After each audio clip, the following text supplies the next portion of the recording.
네, 안녕하세요. 반갑습니다. 새로운 시각으로 세상을 향해 나아가는 뷰리지의 오도훈입니다. 안녕하세요. 주영입니다. 네, 전 세계가 아직도 코로나19로 신음하고 있습니다. 이 포스트 코로나 시대라는 말이 나올 정도로 전 인류가 코로나19로 급격한 변화를 맞이하고 있는데요. 포스트 코로나 시대에 각 분야의 전문가들이 공통적으로 주목하고 있는 것이 바로 인공지능 AI입니다. 네, 이미 우리 실생활에 깊숙이 자리하고 있는 AI. 네. 여러분은 얼마나 가깝게 느끼고 계십니까? 네, 오늘 뷰리지 주제는 AI 시대, 우리가 준비해야 할 교육 무엇인가입니다. 먼저 화면으로 함께 만나보시죠.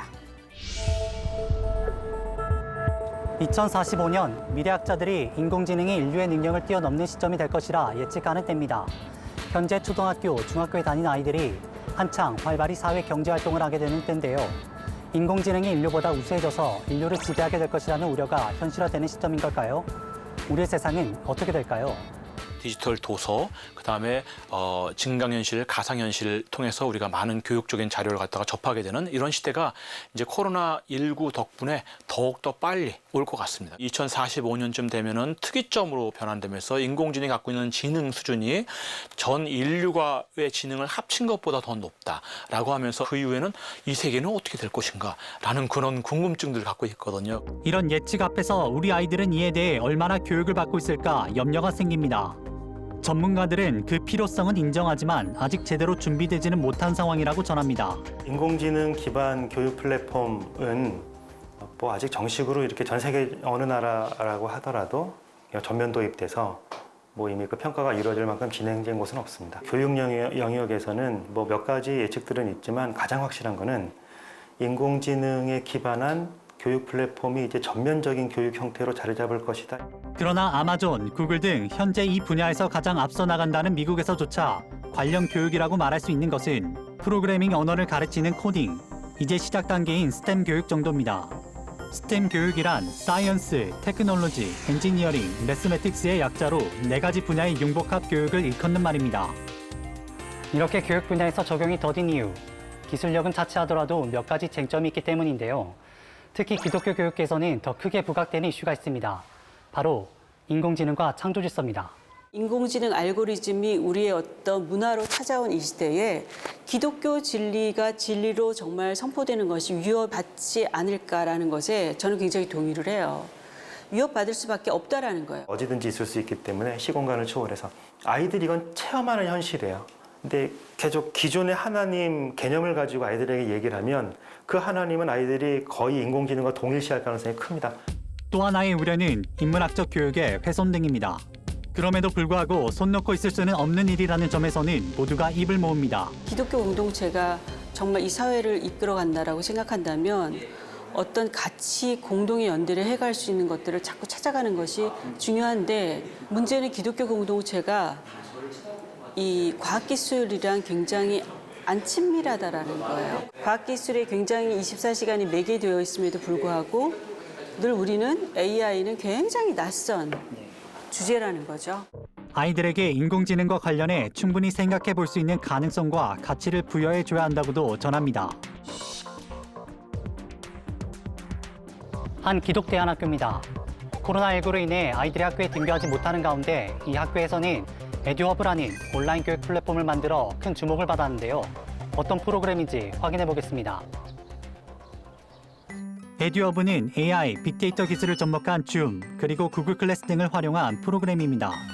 시간표에 맞게 각 담당 선생님을 클릭하면 수업으로 이동하게 됩니다. 한 창에 여러 학생들을 동시에 볼 수 있고 실시간 소통도 가능합니다. 이렇게 시기적절하게 개발돼 여러 교육 현장에 도전을 주고 필요를 채워준 프로그램의 개발자는 이 학교 현직 영어 교사입니다. 컴퓨터나 프로그래밍 전공자가 아닙니다. 그냥 혼자 다 배운 거거든요. 전 전공 영어고 이런 쪽에 한 번도 백그라운드가 없는데 사실 찾아서 배우는 능력이 더 중요한 것 같아요. 그걸 이해하고 내가 해볼 수 있고 실행해보고 내가 스스로 피드백하고 고쳐나가고 이런 문제 해결 능력이 사실은 그 기술을 누가 가르쳐줘서 배우는 것보다는 훨씬 더 중요하다 생각합니다. 이런 능력을 디지털 리터러시라고 말합니다. 김 교사는 이런 디지털 리터러시의 산 증인입니다. 전공자가 아니지만 디지털 미디어와 인공지능 기술 등을 적절히 활용하고 응용하고 접근할 수 있는 능력을 갖춘 인재입니다. 이렇듯 디지털 리터러시는 디지털 자료를 올바르게 검색, 판별, 사용 그리고 제작하는 능력을 말합니다. 교육계는 다가오는 인공지능 시대를 준비할 기독 인재 양성을 위해 디지털 리터러시를 주목하고 있습니다. 창의력하고 다른 말로 상상력이죠. 그리고 인공지능과의 협업 능력입니다. 우리가 어떤 이런 인공지능 체계에 대해서 높은 어떤 비판적인 성찰력을 갖추지 않는다면 나도 모르게 어떤 허위 정보를 유통하는 채널이 될 수 있고 플랫폼이 될 수 있다라는 거예요. 즉, 인공지능 등의 디지털 기술을 분석하고 이해하고 접근해서 활용하며 협업할 수 있는 능력. 한편 디지털 기기를 많이 사용하는 것과 비례해 디지털 리터러시가 생기진 않습니다. 미디어 기술을 많이 쓴다고 해서 문해력이 높은 게 아닌데 문해력을 갖추지 않은 상태에서 기술을 많이 써요. 그러니까 이게 엄청나게 말이 안 되는 거죠, 서로가. 올바로 사용하지 못할 시 중독 가능성도 큽니다. 이때 가장 중요한 능력은 자기조절 능력입니다. 초등까지는 부모님들이 많이 관리를 하고 컨트롤했으면 중등까지는 자기 스스로 그걸 컨트롤해보고 제약을 걸어보고 허락을 받고 그런 자기주도적으로 살아갈 수 있도록 일주일에 2번, 한 번 할 때 30분 이런 식으로 해서 약속을 해가지고 하는 것이 되게 중요합니다. 그러니까 규칙적인 습관, 그다음에 점차적으로 확대해 가는 것. 우려와 염려가 많은 인공지능 시대, 디지털 리터러시를 갖춘 기독 인재들이 준비된다면 언제나 변하지 않고 늘 빛나는 하나님의 가치, 창조 질서, 진리의 빛은 더 가치를 드러내게 될 것이라고 말합니다. 4차가 아니라 5차, 6차, 7차, 10차 산업혁명이 와도 변하지 않아요. 성경은 그때도 성경이고 하나님은 그때도 하나님이세요. 이 시대에 그게 변하지 않는 가치로 여전히 존재의 가치를 인정받으려면 인공지능이라는 옷을 이 진리를 감싸는 방패처럼 빛나는 어떤 무대처럼 이렇게 활용할 수 있어야 되죠. 인공지능의 성장을 인류 가치의 소멸과 비례해서 바라봤던 여러 SF 영화들이 떠오르시나요? 생육하고 번성하고 땅에 충만하라는 하나님의 지상명령은 인공지능을 다스릴 능력을 갖춘 기독 인재들을 통해 미래 사회에도 실현될 것이라는 기대감을 갖습니다. 네, AI 시대를 맞아 준비해야 할 교육에 대해 취재한 조준하 기자 지금 스튜디오에 나와 있습니다. 안녕하세요. 안녕하세요. 네, 자 우리가 영상을 통해서 막연하게 느꼈던 AI의 이 교육, 이 중요성과 또 몰랐던 사실을 좀 알게 됐는데요. 취재하시면서는 어땠나요? 제가 이번 취재를 통해서 가장 크게 느꼈던 점은 네. 크리스천들도 AI에 대해서 잘 알아야겠다라는 생각이었습니다. 왜요? 크리스천들이 보통 AI가 기독교와 무슨 상관이야? 라고 네. 의문들이 생각할 수 많이 있죠. 드실 예. 것 같아요. 하지만 전문가들이 공통적으로 이야기하는 점은 AI가 발전할수록 네. 우리 크리스천들의 어떤 진리체계나 혹은 창조 질서가 위협받을 수 있다는 점이었습니다. 예. 그래서 크리스천들이 네. AI에 대해서 전문가 수준까지는 아니지만 AI는 무엇이고 네. 그리고 미래 사회에 어떤 영향을 끼치며 그리고 네. 기독교에 어떤 영향을 미칠지에 대해서도 알아야 할 필요가 있다고 생각을 했습니다. 예. 그런데 AI가 사실은 우리 실생활에 밀접하게 들어와 있잖아요. 예를 들면 쇼핑할 때도 어떤 내가 관심 있었던 콘텐츠에 맞아요. 관계된 것들을 네. 추천해주고 그런데 사실 인공지능 하면 왠지 낯설게도 느껴지거든요. 왜 그런 걸까요? 실제로 우리 주변에 AI 기술을 굉장히 많이 볼 수 있는데요. 네. 예를 들면 AI 스피커가 있고 또 스마트폰을 보면 음성인식 기술이 있잖아요. 이게 다 인공지능 기술인데 아, 네. 웹서핑을 예로 들자면 제가 포털 사이트에 네. 자동차 보험이라는 키워드를 검색했을 때 네. 시간이 한참 흐른 뒤에도 다른 웹페이지를 방문했음에도 불구하고 그 광고가 뜨죠. 네, 너무 많이 떠서 사실 불편함을 많이 겪기도 하는데 이런 것들이 다 인공지능 기술이거든요. 예. 이렇게 많은 AI 기술이 사용됨에도 불구하고 이렇게 많은 분들께서 낯설어하시는 이유는 네. 마치 양자역학이나 아니면 우주공학 예. 네, 그런 아주 어려운 거창한. 네, 네, 네, 네. 그런 기술로 생각하시기 때문이 아닐까라고 예. 개인적으로 생각이 듭니다. 네. 제가 또 물리학 전공해가지고 요 양자역학 이러면 왠지 좀 깝깝한 느낌 있잖아요. 또 재물포 이런 얘기 있듯이 어렵다고 생각해서 AI가 좀 낯설어 보이는 게 사실인 것 같은데 사실 급속도로 발전하고 있는 AI 기술에 비해서 AI 교육 있잖아요. 요거는 좀 걸음마 단계의 좀 느낌이 있습니다. 세계와 우리나라를 비교했을 때의 그 차이는 어떤가요? 한국경제원이 AI 전문가들을 대상으로 네. 설문조사를 실시했는데요. 미국의 AI 인재 경쟁력을 10으로 봤을 때 네. 중국은 8.1, 네. 한국은 5.2가 아, 나왔습니다. 그거밖에 안 돼요? 네, 지금 그래서 한국이 AI 인재 양성을 위한 교육이 필요해 보이는데요. 세계에서 공교육 그리고 학교에서 커리큘럼화돼서 인공지능 교육을 실시하는 곳은 아무데도 없었습니다. 그렇기 때문에 한국이 더 관심을 가지고 인공지능 교육을 해야 하는데 2022년 교육과정 개편이 발표가 됐었는데요. 네. 거기 인공지능의 교육에 대한 내용이 담겨 있었습니다. 네. 그래서 앞으로의 과제는 어떤 교육 플랫폼을 만들어서 아이들에게 인공지능 교육을 시킬 것인지 이것이 중요한 이슈가 될 것 같습니다. 예. 어떻게 보면 위기가 기회가 될 수 있는 거잖아요. 네, 그렇습니다. 아까 말씀드렸던 그 학교에서도 사실 집중적으로 교육하고 있는 게 인공지능뿐만 아니라 이제 사회를 이끌어갈 리더는 이제 인공지능이 발전하면서 생기는 이제 인류 사회의 문제들, 윤리적인 문제들을 해결할 인재다. 이렇게 해서 인성교육도 들어가고 있거든요. 근데 기독교가 여기서 한 발 빠져 있으면 안 될 것 같아요. 같이 참여하면 좋을 것 같은데요. 네, 맞습니다. 실제로 AI 때문에 윤리적인 측면의 문제들을 많이 걱정하는 부분이 많은데요. 네. 예를 들어 AI가 알고리즘으로 이루어진 소프트웨어잖아요. 그래서 인간의 편견 어린 이런 잘못된 시선이 좀 담겨 있을 경우에 가짜 정보가 확산된다든지 이런 문제들이 발생할 수 있거든요. 네. 그래서 AI 기술과 같은 하드 기술뿐만 아니라 인성과 같은 소프트 기술도 같이 담겨질 융합될 필요가 있는데요. 네. 취재를 통해서 또 알아놓은 사실은 기독교 교육에서 이미 이런 인성교육, 소프트 스킬에 대해서 계속 교육을 하고 있었다는 점입니다. 네. 다들 잘 아시다시피 성령의 9가지 열매, 그리고 네. 인성적인 부분에서도 사실 교회 교육에서 굉장히 중요하죠. 하는 네, 부분인데요. 네, 네. 이렇게 윤리적인 측면이 문제가 되는 이런 AI의 막연한 이런 네. 문제들이 앞에 닥쳤을 때 더욱더 교회에서 이런 교육을 받은 기독 네. 인재들이 인공지능 사회 중심 사회에서 크게 또 관심을 받고 빛과 소금의 역할을 할 수 있지 않을까라는 생각이 듭니다. 오히려 기독교인들한테 기회가 될 수 있을 것 같아요. 기계적인 일은 인공지능한테 맡겨두고 정말 기독교인들이 빛을 발하고 하나님이 원하시는 가치와 인성을 나타낼 수 있는 기회가 될 것 같습니다. 네, 맞습니다. 사실 우리가 과학이 발달하면서 성경적으로 보는 거와 또 하나님 기준에 보는 거 말고 좀 과학적인 부분에 생각을 많이 하고 또 인본주의적인 생각들을 많이 하게 돼서 오늘 취재한 내용에 대해서 좀 많이 공감하고 있는데 사실 저희가 이제 공부를 하면서 좀 느꼈던 게 그 디지털과 미디어와 인공지능 기술을 적절하게 활용할 수 있는 응용 능력이 이 디지털 리터러시라고 얘기를 하는데요.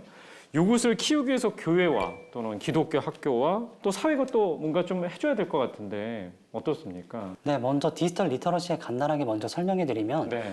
아이들이 디지털 매체를 통해서 얻을 수 있는 정보들을 비판적으로 이렇게 받아들이고 활용할 수 있도록 교육시키는 거거든요. 네. 더 나아가서 디지털 기술을 활용하고 아까 말씀드린 윤리적인 문제들을 네. 또 인식할 수 있도록 교육시키는 거거든요.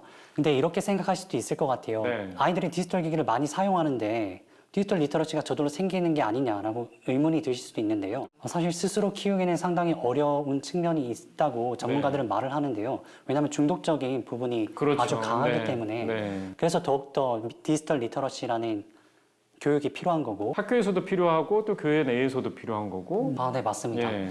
그래서 기독교 교육에서도 관심을 가지고 이런 디지털 리터러시를 활용한 교육 플랫폼 그리고 교육 컨텐츠를 만들어야 할 필요가 있습니다. 네. 한국에 디지털 리터러시 교육 협의회라는 곳이 있는데요. 거기 커리큘럼에 보면 아이들에게 디지털 툴을 활용할 수 있는 기회를 주고 네. 그리고 거기서 얻은 정보를 다른 사람에게 이해하기 쉽게 이렇게 설명할 수 있는 기회를 주는데요. 이처럼 기독교 교육에서도 아이들이 디지털 미디어를 활용해서 정보를 적절하게 얻고 네. 또 복음 같은 가치들은 또 제대로 이해를 해야 하는 거잖아요. 네. 그렇기 때문에 그런 복음적인 내용들을 제대로 이해할 수 있도록 그런 교육 플랫폼 그리고 교육 컨텐츠가 개발될 필요가 있어 보입니다. 네. 네, 오늘 AI의 중요성에 대해서 얘기해 주셨는데요. 말씀 잘 들었습니다. 네, 고맙습니다. 고맙습니다. 감사합니다. 네, 이번 순서는 여러분의 건강을 체크해드리는 건강 브릿지 시간입니다. 우리를 건강한 삶으로 연결해줄 건강맨 이병욱 박사님 안녕하세요. 안녕하세요. 네, 안녕하세요. 건강맨 이병욱입니다.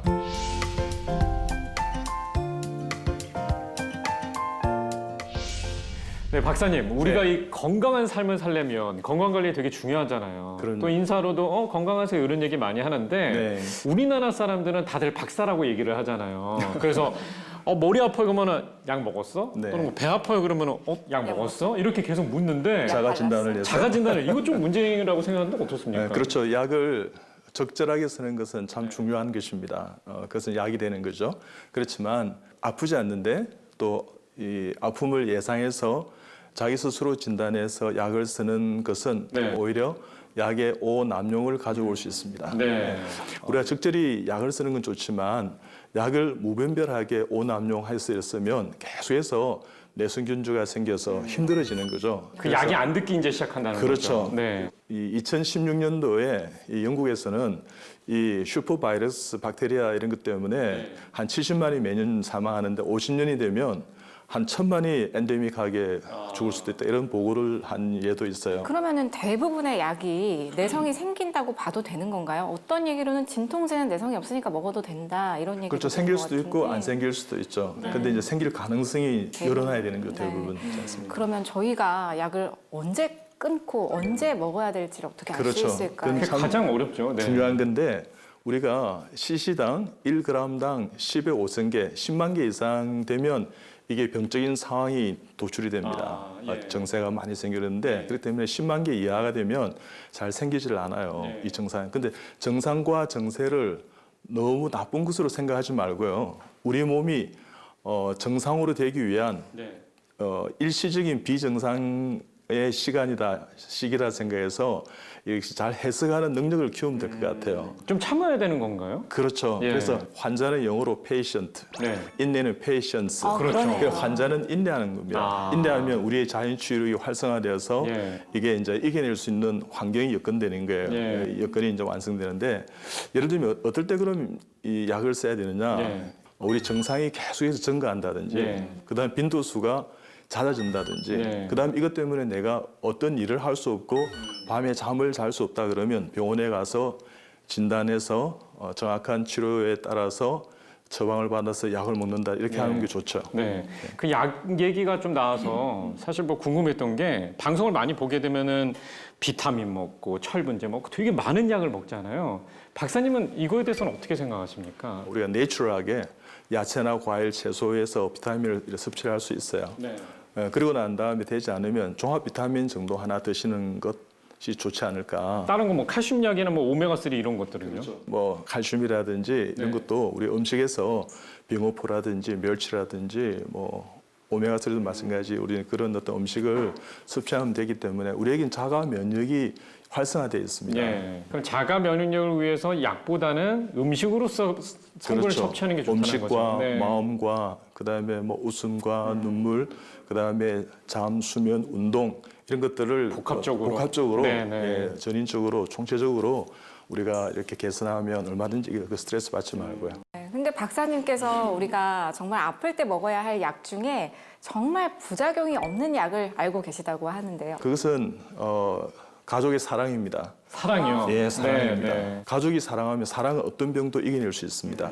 이 가족이 만약에 이렇게 암에 걸렸다, 질병이 있다 그러면 내가 습생과 유전인자와 이런 것이 다 비슷하기 때문에 네. 가족은 예비 암 환자나 예비 환자가 될 가능성이 커요. 그 환자가 먼저 우리 가족이 생겼다면 도우면서 내가 그 암이라든지 그 질환을 이렇게 비켜갈 수 있는 지혜를 갖추라는 것입니다. 정말 돕는 배필처럼. 그렇죠. 그럼 가족이 약이 되는 거네요. 그렇죠. 네. 그러니까 주는 것이 받는 것보다 낫다 그러잖아요. 그렇죠. 가족이 함께 식사하고 같이 이렇게 웃고 같이 은혜를 나누고 사랑을 나눌 때 우리 몸은 면역력이 활성화되는 거죠. 가족이 없는 사람들은 어떻게 해야 되는 건가요? 그 가족이 이제 확장되면 교회도 가족이고요. 아. 예, 다 가족이 예, 예, 또 예. 이렇게 같이 이렇게 숙모임도 가족이고 그렇죠. 주변의 사람들도 가족 역할을 할 수 있으니까. 그럼요. 직장에서도 네. 공동체의 가족이 될 수 네. 있으니까. 그렇기 때문에 우리 마음속에 자꾸만 고립되는 그런 마음보다는 내 마음을 오픈해서 가족을 늘려가는 거죠. 예, 예, 그죠? 예. 믿음의 가정의 가족, 육신의 가족뿐만 아니라 신앙 공동체가 이렇게 하면 얼마든지 이겨낼 수 있는 그 동력이 우리 속에 있다는 것을 깨달으면 참 좋을 것 같아요. 네. 예, 우리의 연수는 70, 강건한 80이라 그랬는데 우리는 얼마든지 건강하게 살 수 있는 여건을 지금 갖추고 있다 이런 긍정적인 마인드를 좀 가졌으면 좋겠어요. 네, 가장 가까운 가족부터 사랑하고 혹시 가족이 곁에 계시지 않다면 주변 이웃들을 많이 만들어가면서 무조건 약에 의존하기보다 하나님께서 주신 자가 면역력과 자연 치유력 통해서 건강한 미래 준비하셨으면 좋겠습니다. 이병욱 박사님 감사드립니다. 감사합니다. 고맙습니다. 네. 건강한 미래를 위한 자연 치유력, 자가 면역력 기르기. 하나, 약은 내성이 생기지 않도록 오남용을 피하고 적절히 사용하기. 2. 참을 수 있을 땐 인내하며 자연 치유력 활성화시키기. 3. 영양제보단 음식으로 영양을 채우며 자가 면역력 키우기. 4. 가족과 이웃의 사랑으로 병을 이겨내며 자가 면역력 기르기. 네, 인간의 지능을 본따서 만든 인공지능 AI. AI가 처음 개발되기 시작한 게 언제인지 아세요? 한 2000년 정도 됐을까요? 네, 대부분 사람들이 그렇게 생각하는데 1956년이라고 합니다. 약 60년간 발전을 거듭해서 지금의 기술에 이르렀지만 AI 기술이 발전을 해도 인간을 따라할 수 없는 것이 있다고 하는데 그것이 바로 사람의 마음입니다. 지혜왕 솔로몬의 잠언에는 이런 말씀이 있습니다. 모든 지킬 만한 것 중에서 내 마음을 지키라. 생명의 근원이 이에서 남이니라. 성장과 발전이 거듭될수록 혼란스러워지는 세상 속에서 끝까지 마음 지키며 승리하시기 바랍니다. 네, 다음 주는 AI 분야의 전문가와 함께 AI 교육에 대한 더욱 심층적인 이야기로 여러분을 찾아뵙겠습니다. 함께해 주신 여러분 고맙습니다. 1순위로 얘기를 하는 그런 직업이 그래서 앞으로 20년 안에 없어질 수 있는 직업 10가지를 꼽았는데 우리 생존을 갖다가 굉장히 위협할 수도 있거든요. 교회가 너무 모른다는 거예요. 세상 바뀌는 거를. 이걸 지금 못 벗어나기 때문에 영적인 건 데이터화할 수가 없잖아요. 목사님이 자기는 너무 직업 선택을 잘했다고 막 그 자랑하시길래 제가 근데 목사님 어떡하지? 우리 한국교회 교인들이 없어질 것 같은데 그런 농담을 했는데